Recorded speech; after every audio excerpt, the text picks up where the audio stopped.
but we're going to be opening up bag 510476, which is the additional engine wiring components. Some have already been laid. A lot of these wires I've already laid down, but we're going to open up the rest of them with that kit, 510476, which is these red heavy gauge wires, and a lot of these other components we'll see when we open it up.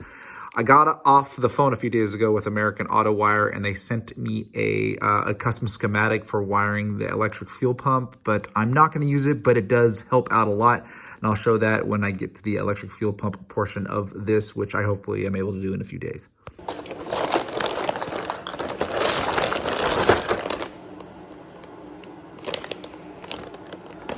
Opening up the bag with the wire and the mega fuses. This wire is pretty thick, designed to go on your starter solenoid, your alternator. I actually have an existing starter wire, which I'm going to use, so that's going to leave me with about, I don't know, 3 feet of red wire I'm not going to use. But you have some instructions inside of here that show you how to, that tell you how to cut, remove the insulation, and also how to put together your mega fuses, like I'm doing right here.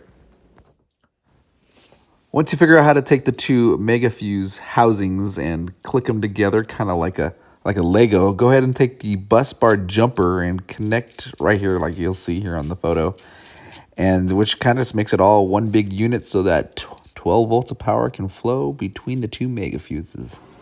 I was going to take this mega fuse and slap it right there on to this portion. I just didn't want to drill into the vehicle, so I made this plate to put it right there. Unfortunately, it goes in the way to the solenoid.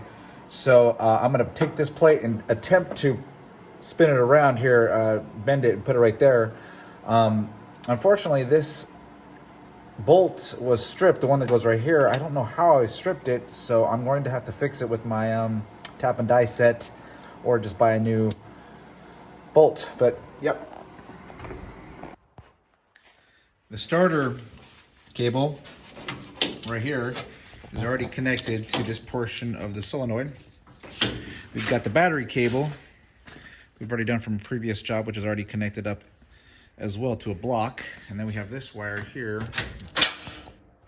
We have this wire here, which needs to get touched up on a little bit of quality. But this is a good wire. So let's see how we can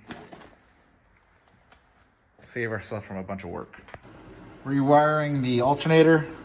Took it out. This one's the ground. That's the ground bolt. That's where I took it out of. So just reminding myself, and these are the ground, these are the alternator wires.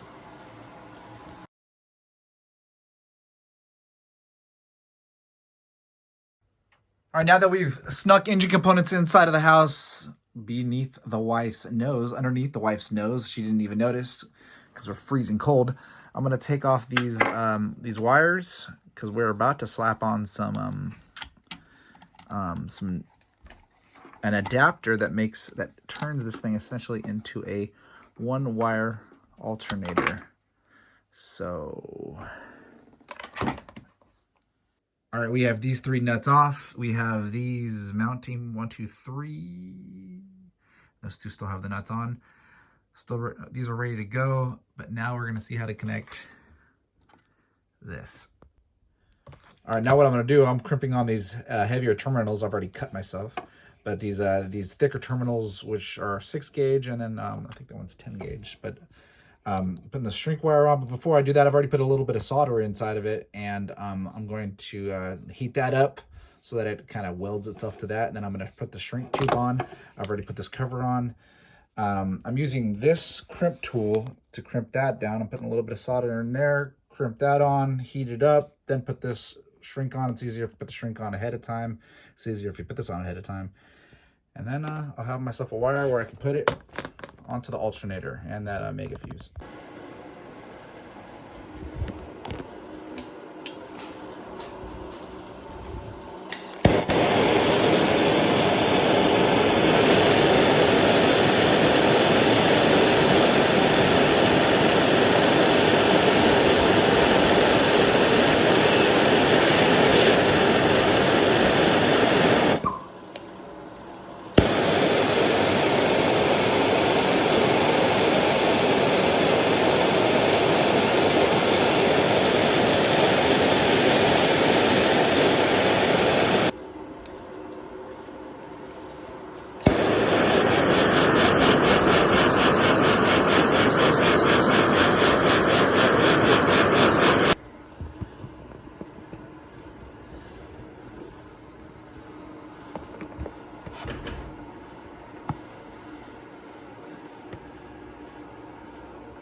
Coming up to the final stretch of this instructional video, and what I'm doing right now is I'm wiring my fuel pump. I reached out to American Autowire and they made me a schematic so that I can wire it with a relay, but I've opted not to do that. I just wired it straight in. Right here, I've done a poor job of recording and making footage of it, but I have some schematics right here showing how I did it. If you want me to redo this, leave it in the comments. And I'll redo the video showing how to do this. In fact, I probably should make a conclusion video. And what happened next is I just did a preliminary plug in the alternator, and then sparks flew out of the backside of the alternator, and that is where I leave off right now. All right, so here's what's going on, or at least what happened. I plugged in the battery to the car, and a spark, I think, came out of where this is where the positive goes into this this one-wire conversion kit, which you can order right here. Here's the part number from National Parts Depot, which I saw on Auto Resto Mod. Anyways, so I'm not sure if it's getting, I don't know what's going on. All these were tight. They're in the proper spot. I'm not sure if maybe this was getting a bad connection, so I stripped it back just a little bit, and maybe I'm just gonna.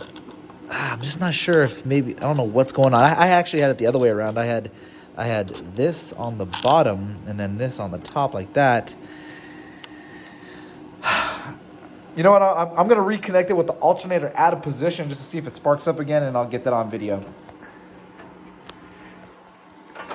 All right, so on the back side of the alternator, it sparked when I plugged in the battery yesterday, and I wasn't able to see the back side of the alternator because it's facing the engine.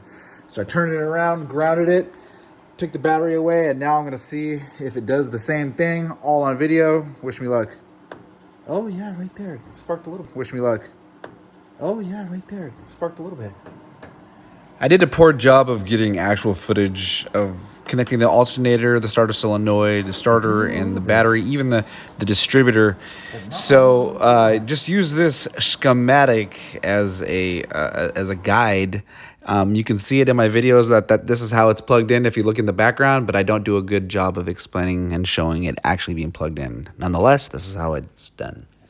Just rewiring the car, testing stuff. Got the key in. Goes to the on position. Go to start it, nothing.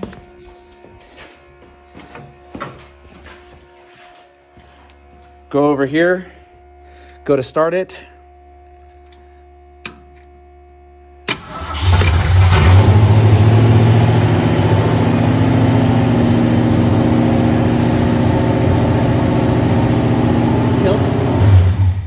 Why does the car start not with the key, but when I engage the solenoid? What is it? What could it be? Could it be the ignition, the key ignition? What could it be?